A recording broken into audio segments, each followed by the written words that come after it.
होता है।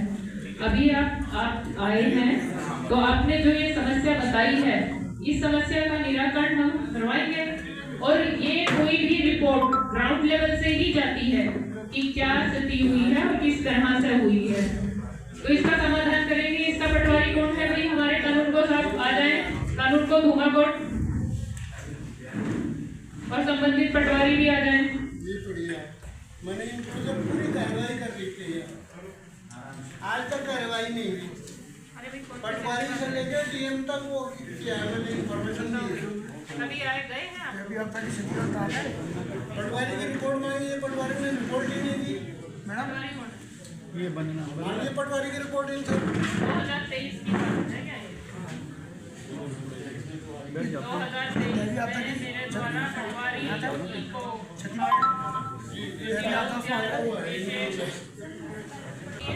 मैं 1 साल की कराऊँ, जब गाँव में जान 2 साल में लेकिन 2 साल में अब भी दूसरी क्या की जियो टैग से हाजिरी डाली तो आप हाजिरी बराबर तैयारी गाँव से तो आप उस नंबर को ढूंढे तो हाजिरी भेज रहा था वहाँ से नहीं आप जाँच नहीं कर रहे हो।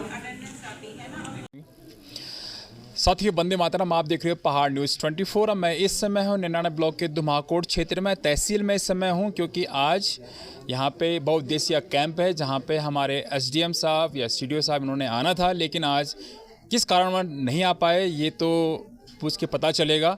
लेकिन एसडीएम साहब की अध्यक्षता में यहाँ शिकायतें जो आज चल रही है, क्या कौन कौन योजना उनके बारे में बताया जा रहा है, साथ साथ जो शिकायतें हैं लोगों की उनका भी निराकरण करने की कोशिश भी हो रही है। लेकिन आखिर ज़रूरत थी यहाँ पे जिलाधिकारी की, ज़रूरत थी यहाँ पे सीडीओ साहब की, लेकिन वो नहीं आए, कारण भी पूछेंगे उनसे। लेकिन बात करेंगे, मेरे साथ हैं मनीष सुंदरियाल जी, जो कि क्षेत्र में लगातार एक समाज सेवी के रूप में जाने जाते हैं और लगातार क्षेत्र भ्रमण पे भी रहते हैं। सर, आप क्या लगता है सर, क्या निनाना ब्लॉक का ये स्थिति हर समय जब भी देखते हैं हम, कभी बहुत कम दिखने को मिलते हैं जिलाधिकारी महोदय भी, क्या लगता है आपको, क्या ऐसे शिकायतों पे क्या कहना चाहोगे आप, जो लगातार लोग शिकायतें लेके दूर दराज से 30-30 किलोमीटर दूर से लोग बाग पहुँचे हुए हैं, लेकिन उनका निराकरण नहीं हो पाता है, कागजों में सिमट के रह जाते हैं सारी चीज़ें, क्यों? लेकिन आप लगातार क्षेत्र में बने रहते हो, तो आपसे जानना चाहेंगे कि क्या लगता है आपको, क्या इस तरह की रवैया इस क्षेत्र के लिए? देखिए, ये धुमाकोट मुख्यालय है और यहाँ से पौड़ी की दूरी 200 किलोमीटर है और इसमें भी जो गांव हैं, जो गौली खाल के और खालू डांडा, हल्दू खाल के, खदरासी तक के जो गांव हैं, उनको ब्लॉक मुख्यालय में आने के लिए कम से कम 80 से 100 किलोमीटर की दूरी तय करनी पड़ती है। 100 किलोमीटर दूर आने के बाद और यहाँ आदमी ठगा जाए कि डीएम साहब ना आए, तो सालों में तो यहाँ डीएम साहब अपना कार्यक्रम बनाते हैं और सालों में भी वो अपना कार्यक्रम अपने आप, कोई जनता ने तो कहा नहीं उनसे कि अपना कार्यक्रम बनाइए। डीएम साहब ने अपना कार्यक्रम स्वयं बनाया और अपना कार्यक्रम खुद ही स्थगित कर दिया। इससे ये होता है कि जो इस क्षेत्र के, इस नैनी डांडा, ये पिछड़े क्षेत्र के लोग हैं, जहाँ की दूरी यहाँ से 200 किलोमीटर है, तो इससे साफ साफ लगता है कि यहाँ के लोगों की अनदेखी की जाती है। और जब शासन स्तर पर क्षेत्र की अनदेखी की जाएगी तो आप समझ सकते हैं कि क्षेत्र कहाँ है। बिल्कुल बिल्कुल।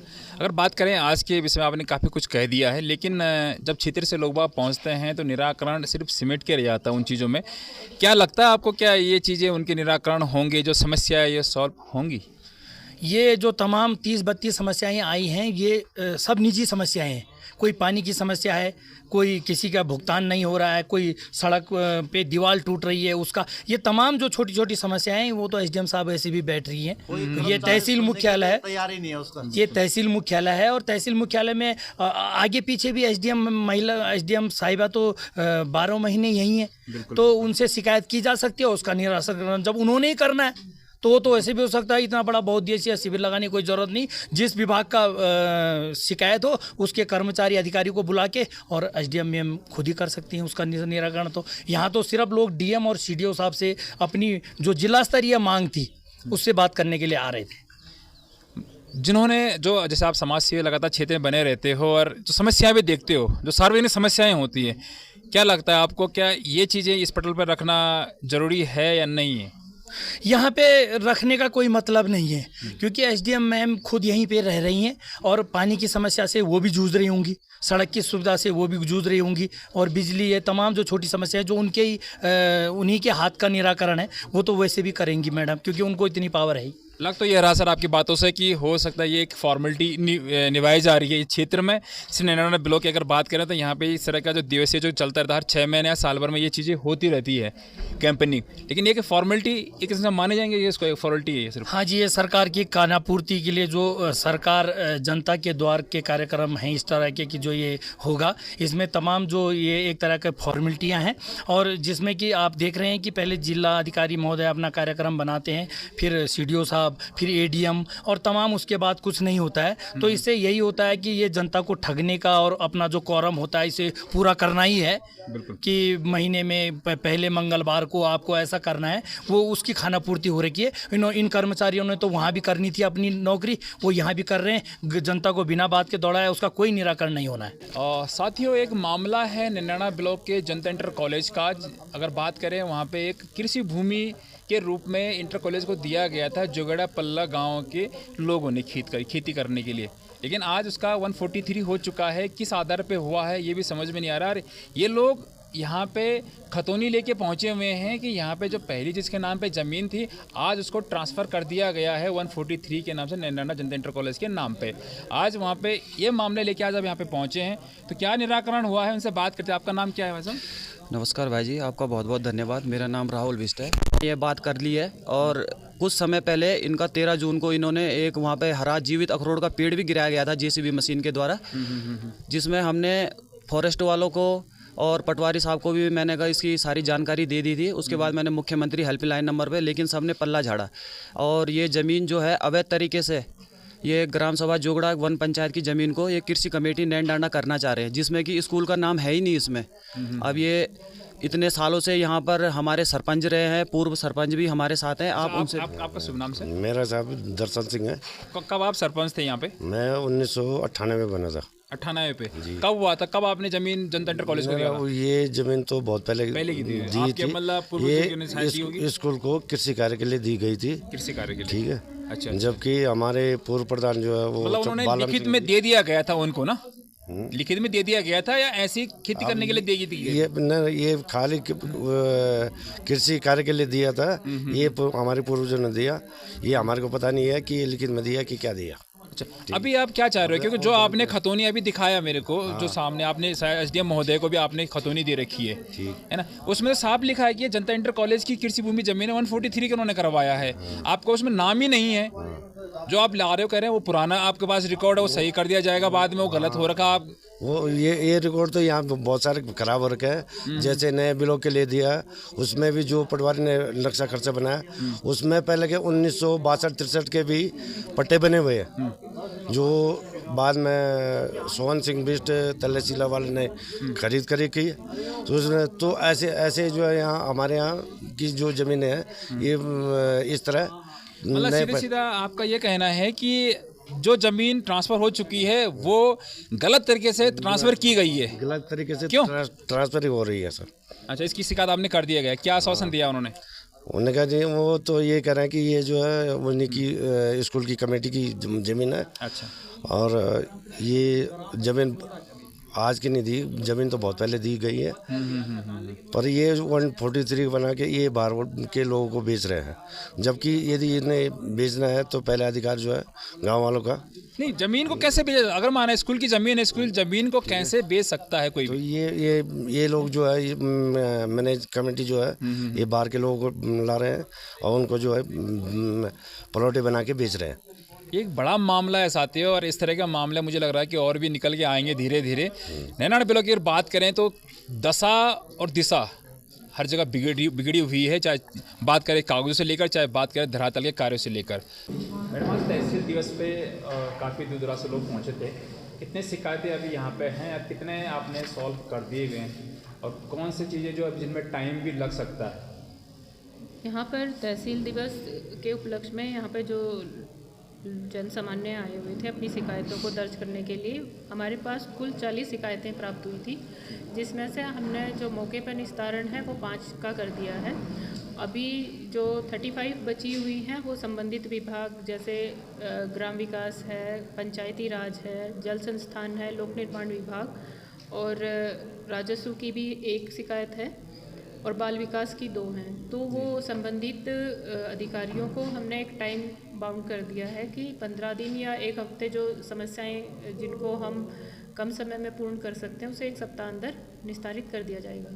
कुछ लोगों का कहना है कि यहाँ पे डीएम सर ने आना था, सीडीओ सर ने आना था, क्या कारण है कि वो नहीं पहुँच पाए तहसील दिवस पर? देखिए, आपको भी विदित होगा कि हमारे जनपद पौड़ी में माननीय मुख्यमंत्री उत्तर प्रदेश का विजिट है 5 तारीख से प्रस्तावित विजिट है, जिनकी समस्त तैयारियों के लिए जिलाधिकारी महोदय और सभी अधिकारी वहाँ पर व्यस्त हैं। इसलिए आज का जिलाधिकारी महोदय का था यहाँ पे प्रस्तावित, तो उन व्यस्तताओं की वजह से साहब नहीं आ पाए हैं, जिसका फिर हम एसडीएम धुमाकोट जो मैं हूँ हमारे द्वारा यहाँ पे संचालन किया गया है। जी, अगर बात करें मैम आज की शिकायतों का, क्योंकि हम ये देख रहे हैं कि 14-15 की शिकायतें भी यहाँ पे चल रही थी, बीच में भी तहसील दिवस हुआ करते होंगे, हुए भी थे शायद 6 महीने 1 साल के बाद तहसील दिवस हुआ करता था, लेकिन निराकरण ना होना इससे काफ़ी लोग नाखुश भी है। जो बाहर उनका कहना ये था कि हम सिर्फ यहाँ पे पर्ची जमा कर देते हैं लेकिन निराकरण नहीं हो पाता है, बाद में ये चीज़ें फिर वैसी हो जाती है जैसे पहले थी। क्या लगता है इस बार ये चीज़ें इनमें काम होगा धरातल पे? आपको क्या कहना है इस विषय पे? निश्चित रूप से जो भी शिकायतें हमें यहाँ पे प्राप्त हुई हैं उनका जो नेचर है वो इतना बड़ा नहीं है कि निराकरण नहीं हो पाए, क्योंकि काफ़ी समस्याएं ऐसी हैं, जैसे पेयजल की है तो पाइपलाइन से संबंधित होगी या जल आपूर्ति से संबंधित हैं, जो कि शिकायतें जिनका निस्तारण निश्चित रूप से होगा और उसकी हम मॉनिटरिंग करेंगे कि वो निस्तारित होएं। जी, क्या कहना चाहोगे आप? लास्ट में एक सवाल और, क्या कहना चाहोगे कि जैसे लोग बाग यहाँ पे पहुँचते हैं, लेकिन आप ये भी कह रहे थे कि यहाँ पे पहुँचते नहीं हैं, मैं यहाँ पे बैठी रहती हूँ लेकिन लोग बाग शिकायत लेके आते भी नहीं, आपका ये भी कहना था, उनके लिए कुछ कहना चाहोगे क्षेत्र की जनता के लिए? मैं यहाँ पे क्षेत्र की जनता से इतना ही निवेदन करना चाहूँगी कि हम तहसील में, ब्लॉक में बीडीओ साहब भी उपस्थित हैं, तो आपकी जो भी समस्याएं हैं तहसील दिवस में तो मोस्ट इम्पोर्टेंट मतलब वेलकम है आपका कि आप आएँ और अपनी शिकायतें दर्ज कराएं, लेकिन एक बार आप अपने कार्यालय में आके अपनी शिकायतों को ज़रूर दर्ज करवाएं कि हमारी ये शिकायतें हैं। यदि तहसील या ब्लॉक लेवल पर शिकायतों का निराकरण नहीं हो रहा है और आप बार बार आकर भी उसका समाधान नहीं हो रहा है, तब फिर ये देखा जाएगा कि वो समाधान संबंधित विभाग द्वारा क्यों नहीं किया जा रहा है। तो यही निवेदन रहेगा कि आप लोग आएँ और हम आप लोगों का जो भी समस्याएं हैं उनके निराकरण निश्चित तौर पे करवाएंगे। सर, आज कितनी समस्याओं का निराकरण हुआ यहाँ पे ब्लॉक स्तर पे अगर बात करो? राव जी, मैं ब्लॉक स्तर की पंचायत राज विभाग और ग्राम विकास विभाग की कुल 15 शिकायतें यहाँ पर हुई हैं और जो बहुत बड़ी शिकायतें नहीं हैं, इसका निराकरण 1 हफ्ते के भीतर कर दिया जाएगा। अच्छा सर, एक सवाल और मेरा, आप कह रहे थे अभी कि जो लेटना घास लगातार क्षेत्र में फैल रहा है, इसके कारण जंगली जानवर काफ़ी रुक कर रहे हैं कॉर्पोरेट से उस क्षेत्रों में जहाँ पर रियासी एरिया हैं, उसके लिए कोई निराकरण आपने कुछ मशीन आप कह रहे थे उसकी बात बताइए सर। क्षेत्र नेगी जी, विकासखंड स्तर पर 2 योजनाएं चल रही हैं। एक राष्ट्रीय ग्रामीण आजीविका मिशन योजना है जिसमें हमारी प्रत्येक ग्राम पंचायत में महिला समूह बने हुए हैं। उन महिलाओं को हम रोज़गार, उनकी आजीविका बढ़ाने के लिए काम करते हैं विभिन्न योजनाओं के माध्यम से, विभिन्न विभागों के माध्यम से। उसके साथ साथ एक उन महिला समूह को वित्तीय रूप से और उससे सपोर्ट करने के लिए एक ग्रामोत्थान परियोजना चलाई जा रही है, जिसके अंतर्गत हमने संयुक्त रूप से इस क्षेत्र में, क्योंकि लेंटाना बहुत ज़्यादा फैली हुई है जो एक प्रकार का बायोमास है और खरपतवार है, इसके निराकरण के लिए हमने जो है एक प्रोजेक्ट यहाँ पर लगवाने की तैयारी की जा रही है। प्रोजेक्ट बनाया हुआ है कि हम उसको जो पैलेट बनते हैं, उसके कोल बनता है, उसकी यूनिट यहाँ पर लगा रहे हैं। प्रत्येक ग्रामीण महिलाओं के समूह के माध्यम से या ग्रामीण जो भी बेरोजगार व्यक्ति है उस काम को कर सकता है। वो लेंटाना काट के हमारे जो क्लस्टर लेवल फेडरेशन बने हुए हैं, हल्दूखाल में है, इधर चोरगढ़ में है, 7 फेडरेशन हमारे ऐसे बने हुए हैं प्रत्येक न्याय पंचायत में, तो उनको वो बेचेंगे और वो फेडरेशन जो है उस यूनिट पर उसका उत्पादन करेंगे और उसकी डस्ट बन के हम जो भी बायोमास पैलेट बनाने वाली मशीन वो है कंपनियां हैं उनको हम विक्रय कर देंगे, जिससे एक आमदनी होगी और उस आमदनी का फ़ायदा उन महिलाओं को मिलेगा। इससे मतलब जंगली जानवर जंगली जानवर का नुकसान भी, आना जाना भी कम हो जाएगा और जो हमारी खेती योग्य भूमि बंजर होती जा रही है उसका भी समाधान इसमें हो जाएगा। सर, एक शिकायत और है जनता की आपसे पंचायत राज विभाग में जो भी कार्य होते हैं वो आपके पास शिकायत लेके आते हैं लेकिन निराकरण नहीं हो पाता आपसे आपके माध्यम से, क्या कारण है? देखिए नेगी जी, 2 डिपार्टमेंट हैं विकास खंड के अंदर, ग्राम विकास विभाग एक, पंचायत राज विभाग, तो दोनों का अलग अलग पैटर्न है। नहीं देखो, विकास खंड अधिकारी यानी कि विकास खंड का मालिक कहे जाना, आपके पास होना चाहिए वो चीज़, तो ऐसे तो 2 डिपार्टमेंट शासन का विषय है। अच्छा, शासन स्तर पर जो भी होगा वो हम पालन करेंगे उसका। वो प्रशासनिक नियंत्रण में हमारे नहीं है, लेकिन जो अन्य जो योजनाएं हैं विकास विभाग की, पौड़ी जाना पड़ेगा इसके लिए। नहीं, अब मैं ये तो नहीं कहूँगा पौड़ी जाएंगे, लेकिन हमारे माध्यम से भी वो जनपद को भेजी जाती है, उच्च अधिकारी को प्रेषित की जाती है। SDM मैडम भी यहाँ पर हैं, उनके संज्ञान में भी मैं बातें ले आया करता हूँ। तो अधिकतर जो शिकायतें यहाँ पर संभव समाधान इसका हो सकता है, उसका निराकरण तो हम करने का प्रयास करते हैं। धन्यवाद सर, थैंक यू सर। आज इस तहसील मुख्यालय में देखे और ये कहीं ना कहीं एक संदेश आता है पब्लिक के बीच में कि जो हमारे अधिकारीगण हैं वो कुशलतापूर्वक अपना कार्य यहाँ पर कर रहे हैं, और मैं बहुत आभार व्यक्त करता हूँ कि आपके माध्यम से जो भी समस्या हमारी क्षेत्रीय जनता की यहाँ पर उठी उनका निराकरण करने का प्रयास आपने यथास्थान पर करने का भरसक प्रयास किया। इसलिए मैं आप सभी का एक बार पुनः दिल की गहराई से हार्दिक धन्यवाद और आभार व्यक्त करता हूँ।